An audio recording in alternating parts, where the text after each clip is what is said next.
I'm Kritika Dhiman, Assistant Professor from CCP Department, and today I'm presenting my topic that is on disinfection.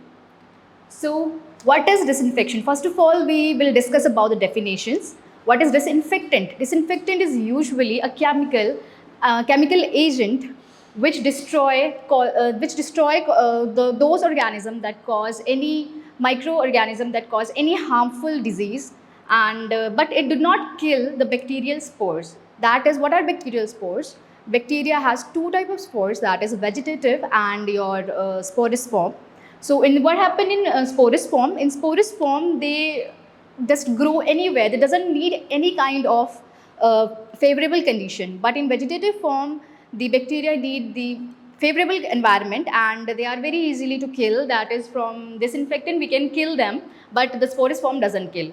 Now disinfection is the phenomena to kill to destruction of the pathogen and other type of microorganisms. Next is your sterilization. Sterilization basically means to get free from all the forms of variable organisms, which include your bacterial spores also. Next is your antiseptic. What is antiseptic? Antiseptic is basically a substance that prevent or arrest the growth of organisms by inhibiting or by destroying them. So what happened in disinfectant? Disinfectant is basically the things that we use in our day-to-day life, that is our for floor cleaning and all these things. And in antiseptic is used in living cells on living organisms. Disinfectant basically वही होते हैं जो हम अपने घरों में use करते हैं टू क्लीन आवर फ्लोर्स वगैरह को, ताकि जिससे कि क्या होता है कि जितने भी ऑर्गेनिजम्स और जितने भी माइक्रो ऑर्गेनिजम्स प्रेजेंट होते हैं हमारे फ्लोर में वो इजीली क्लीन अप हो जाते हैं. एंड इन एंटीसेप्टिक ये डॉक्टर्स वगैरह यूज़ करते हैं to sterilize their surgical tools, and if any kind of wound happen, if any kind of wound is there, injury is there, we use antiseptic lotions there. Now what is asepsis? Asepsis is to prevent the contact with microorganism. That is, in asepsis we just prevent the contact of any organism or any living thing to the microorganism. Next is sanitizer. Sanitizer, they are the agent that reduce the number of bacterial contamination to safe levels as judged by the public health requirement. Now next, what are the ideal properties of any disinfectant? So एक disinfectant को कैसा होना चाहिए एक अच्छे से काम करने के लिए? It should be broad spectrum, that means wide anti microbial spectrum, which means that कि ब्रॉड स्पेक्ट्रम होना चाहिए कि जितने बहुत सारे काइंड्स ऑफ बैक्टीरिया होते हैं उन सारे बैक्टीरिया को हमारा जो डिसइंफेक्टेंट है वो किल कर सके. That is your broad spectrum. Next is economical. Economical means it should not be high cost. It should be easily available for each and every person so that they can afford that. Next is easy to use with clear label directions, which means कि जो भी हमारे disinfectants की containers होते हैं that should contain the labels which have the proper directions, how they are being used, how they what amount of water or what amount of dilutions should be needed. Next is your solubility. Solubility means if we are using any kind of disinfectant in our homes, they always are in concentrated form. So to use them, we should dilute them with water. So their water solubility should be perfect. Next is stability, which means stability here means that the concentration of the your disinfectant should be that much proper. Like if we are keeping it for longer time, it should not get settled down into the container. Next is your odorless. All these disinfectants should be odorless. Next is not affected by the environmental factor. What are environmental factor? Like if we keep them in sunlight, they should not be affected by the sunlight, or if they get freeze up, and if they get freeze up, they should not lose their ideal properties. Next is your environmental friendly. That is, they do not cause any kind of damage to the environment, especially any kind of pollution like air pollution or water pollution or any kind of soil pollution. Next is cleanser. Now cleanser here simply means good cleaning activities. As disinfectant is used for cleaning our floors and all the non-living things, so it should work properly as a good cleaner.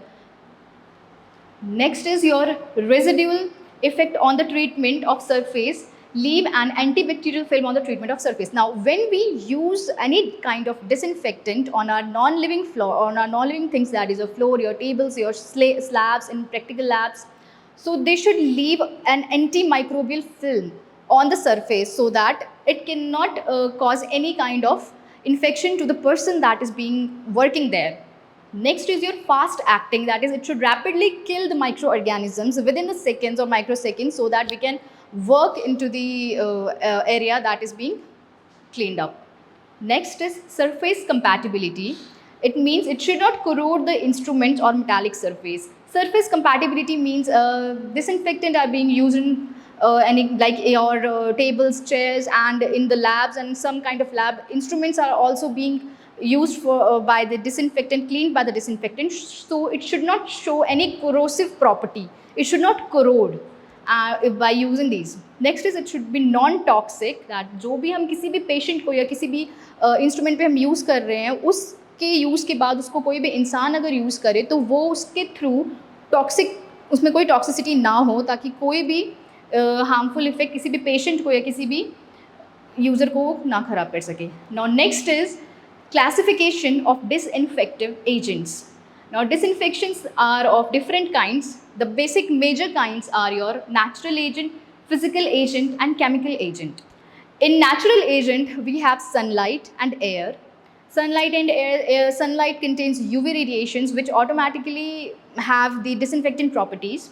Next is your physical agent. In physical agent we have burning, hot air, boiling, autoclaving, and radiations. In burning we can use the heat, and in burning we can use our maceration. All these processes are known as in burning. Next is hot air. In hot air we use hot air ovens which are being used for disinfectant agent. Next is boiling. Boiling in process is being used everywhere in the homes, like if we boil the water, we boil the water so that we can consume it, which is a natural thing which can kill your microorganisms.